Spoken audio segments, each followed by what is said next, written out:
Halo, Assalamualaikum warahmatullahi wabarakatuh. Kembali lagi dengan saya Rifda Salma. Pada kesempatan kali ini, teman-teman sekalian, saya akan menjelaskan atau memberikan materi mengenai hubungan sastra lama dan folklore.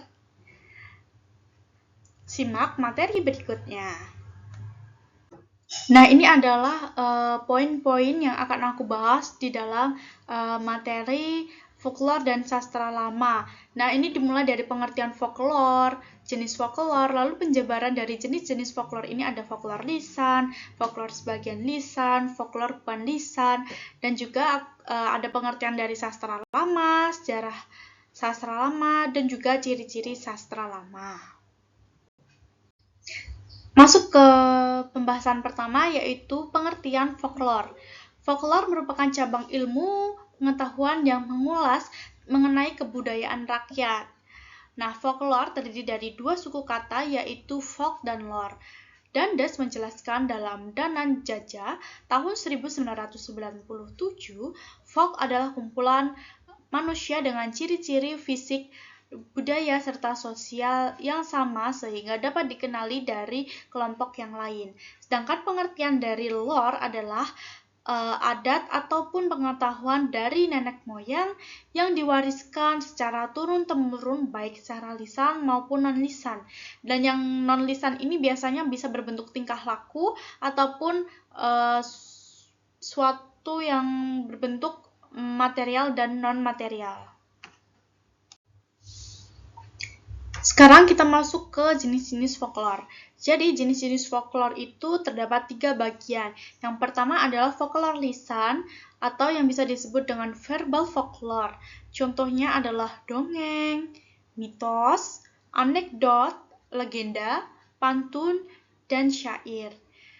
Jenis kedua folklore adalah sebagian lisan atau bisa disebut dengan partly verbal folklore, yang contohnya adalah biasanya itu berbentuk sebuah permainan.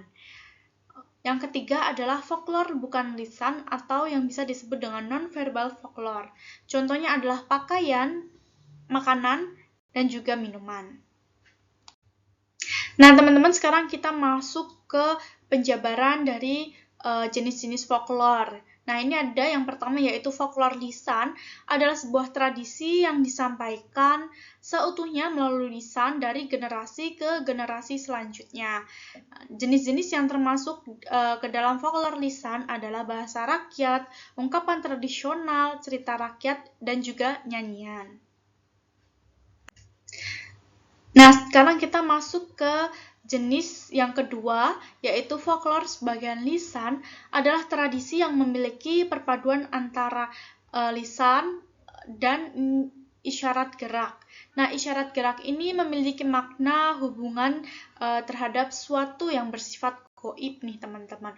Bentuk-bentuk dari folklore sebagian lisan ada di antaranya yaitu kepercayaan rakyat, permainan rakyat, adat istiadat, upacara, pesta rakyat, dan masih banyak lagi.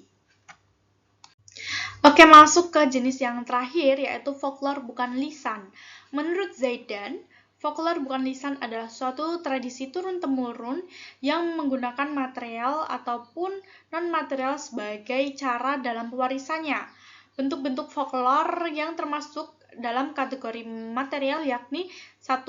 Arsitektur rakyat atau bentuk asli rumah daerah mereka ataupun bentuk lumbung padi. Yang kedua ada kerajinan tangan rakyat. Yang ketiga ada pakaian dan perhiasan adat. Yang keempat makanan dan minuman adat. Yang kelima adalah obat-obatan tradisional. Nah, sedangkan yang termasuk ke dalam non-material yaitu gerak isyarat tradisional dan juga bunyi isyarat sebagai komunikasi. Sekarang kita beralih ke bab sastra lama ya teman-teman. Tadi kita udah bahas tentang folklore dari pengertian hingga jenis-jenis folklore. Nah, masuk ke sastra lama. Sastra lama merupakan karya sastra yang berbentuk lisan ataupun ucapan. Sastra lama merupakan karya sastra yang lahir dalam masyarakat lama, yaitu suatu masyarakat yang masih memegang adat istiadat yang berlaku di daerahnya. Karya sastra lama biasanya bersifat moral, pendidikan, nasihat, adat istiadat, serta ajaran-ajaran agama.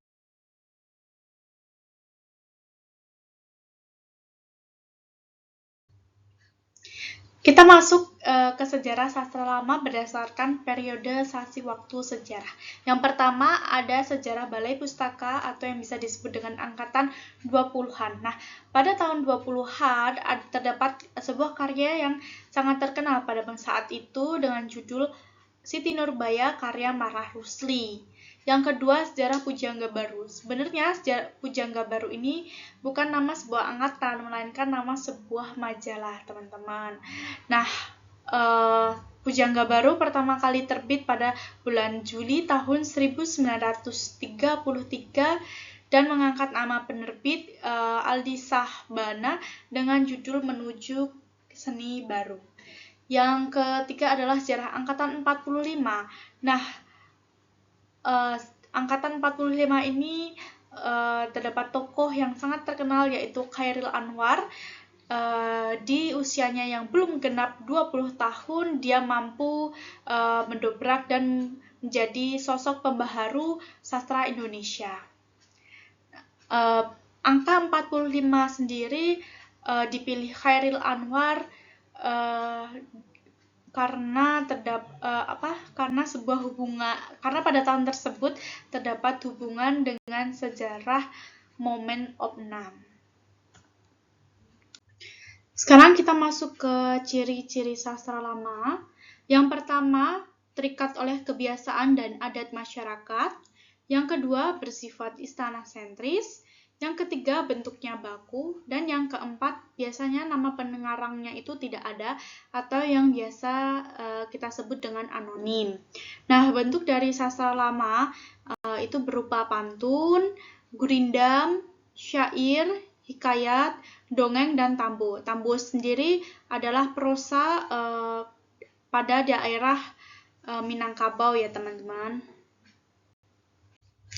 Nah, sekarang kita masuk ke kesimpulan hubungan antara sastra lama dengan folklore.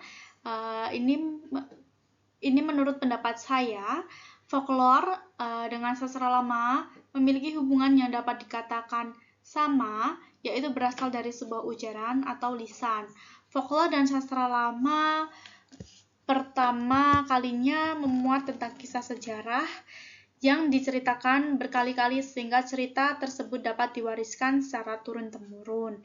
Sastra lama dan folklore juga memiliki fungsi sebagai komunikasi kebudayaan sehingga menjadikannya sebagai sumber informasi kebudayaan daerah atau kultur pada masyarakat tertentu dan juga sebagai media pendidikan.